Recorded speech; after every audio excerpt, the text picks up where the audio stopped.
Vamos dar uma olhada hoje na formação do Paraná e tem um dado que, nossa, chama muito atenção logo de cara. Qual seria? 41 presidentes em só 36 anos, ali entre 1853 e 1889. Nossa, é verdade. Dá uma média de, sei lá, menos de 9 meses para cada um. Fico pensando, como é que uma província se organiza, se estrutura com essa troca toda? Pois é, essa é a grande questão, né? E é isso que a gente vai tentar entender melhor hoje, olhando para documentos da época, para essa trajetória do Paraná. Desde a separação de São Paulo. Exato, passando por essa instabilidade toda no começo, até chegar mais perto do que a gente conhece hoje. A ideia é identificar o que foi crucial, sabe? As decisões, as pessoas, chave. Porque parece quase um milagre administrativo sobreviver a isso, né? Essa fase provincial com 41 presidentes. O que explica essa instabilidade? Adolfo Lamenhalins, que ficou mais tempo, não chegou nem a 3 anos. Como é que se governava assim?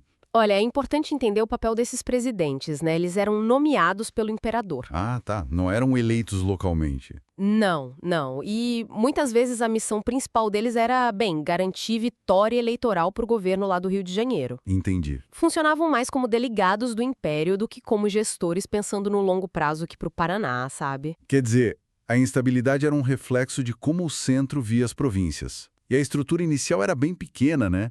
Pouco mais de 60 mil habitantes, só 2 cidades. Sim, Paranaguá e Curitiba. E umas poucas vilas. E o sistema eleitoral, super restrito, começou com 100 e poucos eleitores, para ter uma ideia. Eleição indireta, Bem diferente de hoje. totalmente.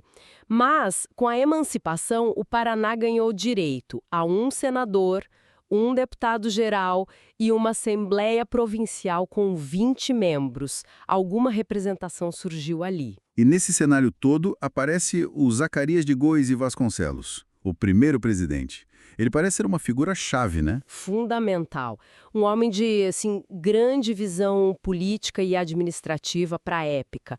Ele meio que destoa dessa regra de mandato curto e foco só na política imperial. E o que ele fez de tão importante logo de cara? A primeira coisa dele foi mandar fazer estudos para estradas. Estradas ligando Curitiba ao litoral. Ah, a famosa Graciosa? O início dela, sim, ele via essa conexão como, assim, vital. Chegou a dizer que não via sentido na província se o Planalto e o litoral não tivessem uma estrada boa. Forte isso. E pensa, naquela época, transporte era basicamente no lombo de mula.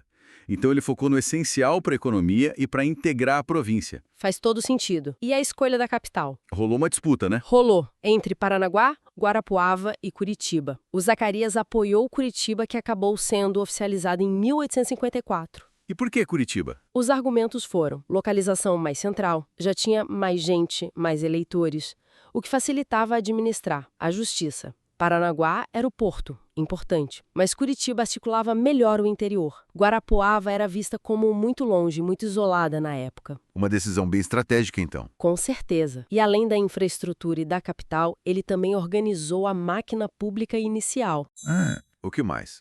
Olha, ele dividiu a província em 3 comarcas, que eram tipo distritos judiciais e administrativos.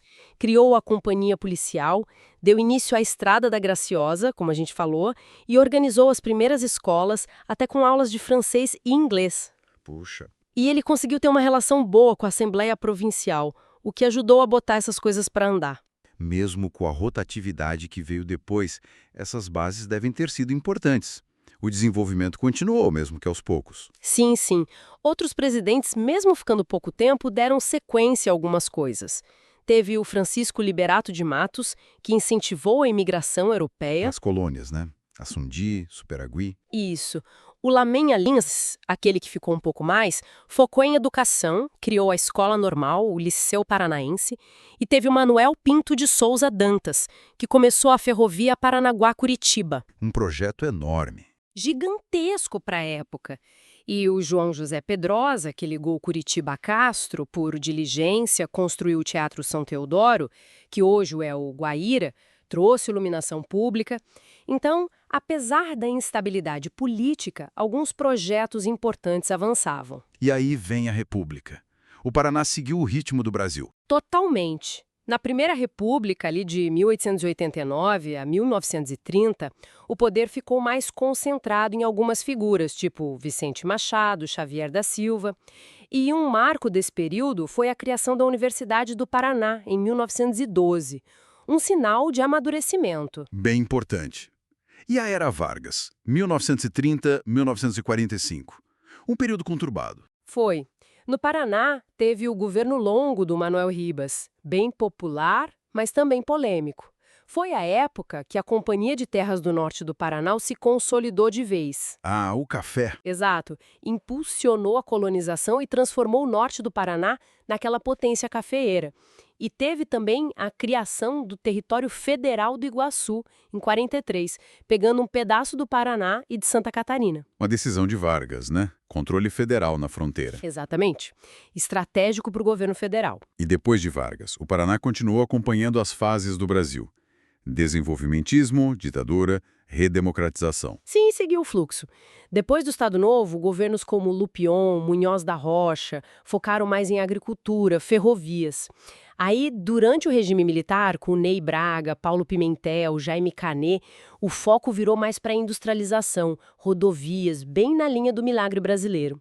O Estado tentando se modernizar e se integrar nesse modelo nacional. E a redemocratização. Aí vieram governos como José Richa, Álvaro Dias, Roberto Requião, marcando essa volta da democracia. E depois, nomes como Jaime Lerner, consolidando esse período.